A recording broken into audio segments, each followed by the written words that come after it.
తన మార్క్ రాజకీయానికి సీఎం రేవంత్ రెడ్డి సిద్ధమవుతున్నారా? గత బీఆర్ఎస్ ప్రభుత్వంలో అప్పటి ముఖ్యమంత్రి కేసీఆర్ తీసుకున్న నిర్ణయాల సమూల మార్పులకు ఆయన నడుం కట్టారా? పాలనలో తన ముద్ర ఉండేలా రేవంత్ రెడ్డి వ్యవహరిస్తున్నారా అంటే అవుననే సమాధానం వస్తోంది.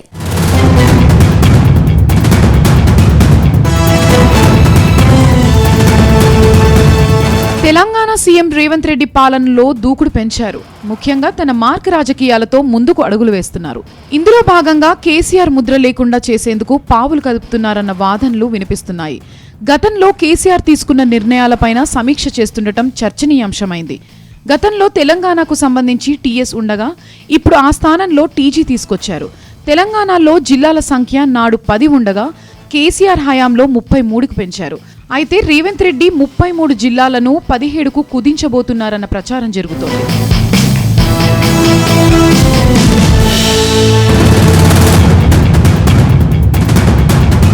తెలంగాణలో జిల్లాల సంఖ్య పెంచడం వల్ల పాలన సులభతరం అయిందని, చాలా చోట్ల జిల్లా కేంద్రాలు, కలెక్టరేట్లు ప్రజలకు అందుబాటులోకి వచ్చాయని బీఆర్ఎస్ నేతలు అంటున్నారు. జిల్లాలను కుదిస్తే వ్యవస్థలన్నీ తిరిగి అస్తవ్యస్తమవుతాయని చెబుతున్నారు. కానీ రేవంత్ రెడ్డి మాత్రం జిల్లాల సంఖ్య తగ్గించే విషయంలో ఒక నిర్ణయానికి వచ్చినట్లు తెలుస్తోంది. జిల్లాల పునర్వ్యవస్థీకరణ సరిగ్గా జరగలేదని ఆయన అంటున్నారు. కొన్ని నియోజకవర్గాలు 2 జిల్లాల్లో విస్తరించి ఉన్నాయని, అలాంటి చోట్ల సమస్యలు తలెత్తుతాయని చెబుతున్నారు.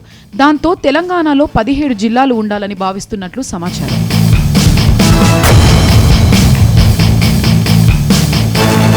ఇక తెలంగాణ తల్లి విగ్రహ రూపురేఖలు మార్చడంతో పాటు సంక్షేమ పథకాల పేర్లు కూడా దాదాపుగా మార్పు చేసే దిశగా కసరత్తు జరుగుతోందంటున్నారు.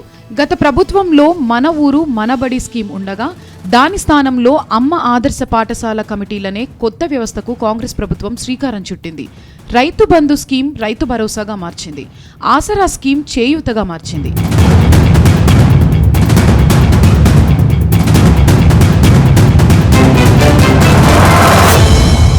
తెలంగాణలో ప్రస్తుతం అమల్లో ఉన్న మొత్తం 12 పథకాలకు మార్పులు చేస్తున్నట్లు అధికార వర్గాలు చెబుతున్నాయి.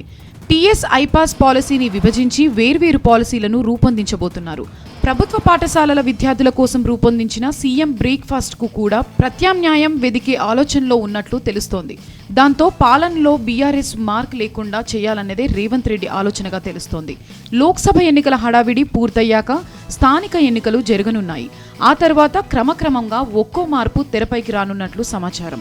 ఏడాది చివర్లోగా ఈ మార్పులన్నీ అమలులోకి వస్తాయనే చర్చ సాగుతోంది. అయితే అన్నిటిపైన అసెంబ్లీలో చర్చించిన తర్వాతే నిర్ణయాలు ఉంటాయని చెబుతున్నారు.